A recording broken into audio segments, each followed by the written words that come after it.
finally, at long last, America is sending a woman into space. The historic flight of America's first woman in space. Our training is really asexual. The women and the men go through exactly the same training.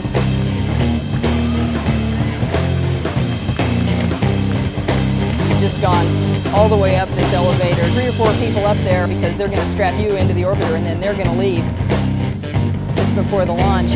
I think that we were all a little bit apprehensive about what was about to happen. It's a very lonely feeling as soon as the people close the hatch and kind of wave goodbye to you and head down leave the launch pad. Minus 10, 9, 8, 7, 6.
I've had a lot of time to think about it, and I don't know what the reason is.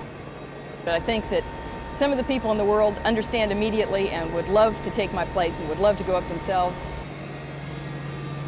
And I think weightlessness is a great equalizer. You don't need to be strong to do things up there. I know that personally, while I was up there, I felt like that's where I belonged. You know, that it was much easier for the human body to function in weightlessness than it is with gravity. The whole effect of being weightless and bumping into people and spinning around and spilling your food, that is just kind of keeps you laughing for quite a bit of the time. I don't think there'd be any problem with living in space for extended periods of time. I would certainly volunteer for something like the space station or a long-duration mission.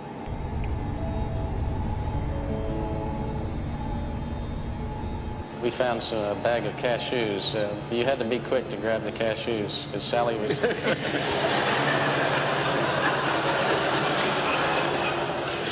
Food. I wasn't going to let those get away. We've got a real live arm. You know, it's a piece of machinery that you can move around and fly around. And this right here is really our only opportunity to move real equipment around. And we spend, it seems like forever.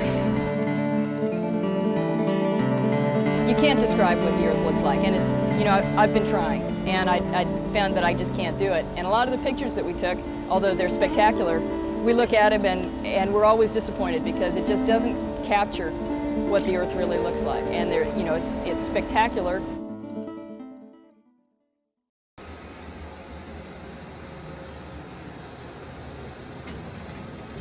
Re-entry is one of the more interesting parts of the flight.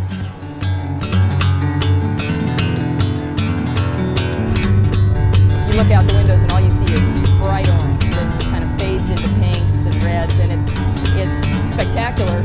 Once you get down a little bit lower and you start feeling the effects of gravity, it feels like an awful lot because you're not used to it anymore. And checklists get heavy and cameras.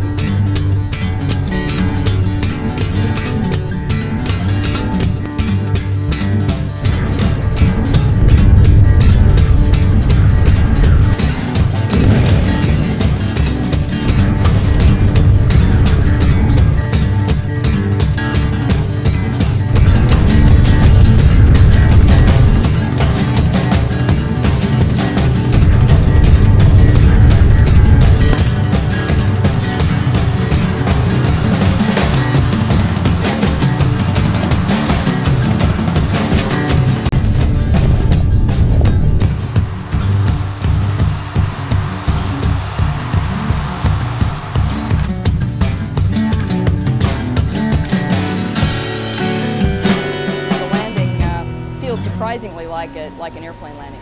I think when it came time to deorbit and come back, we were ready to come back. We didn't necessarily want to come back, but you psychologically prepare yourself to be up there for 7 or 8 days, and we were ready to come back. You know, it's spectacular to fly over the Himalayas in the moonlight and have them look like they're just reaching up to touch you.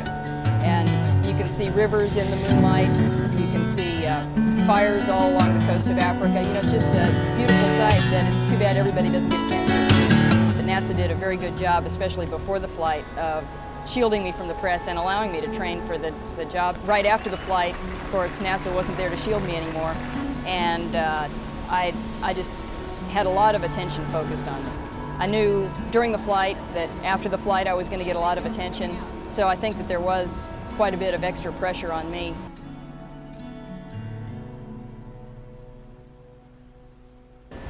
Five years from now, I have no idea where I'll be or what I'll be doing. I have no goals right now. I'm not really a goal-oriented person. I don't have anything that I'm looking forward to.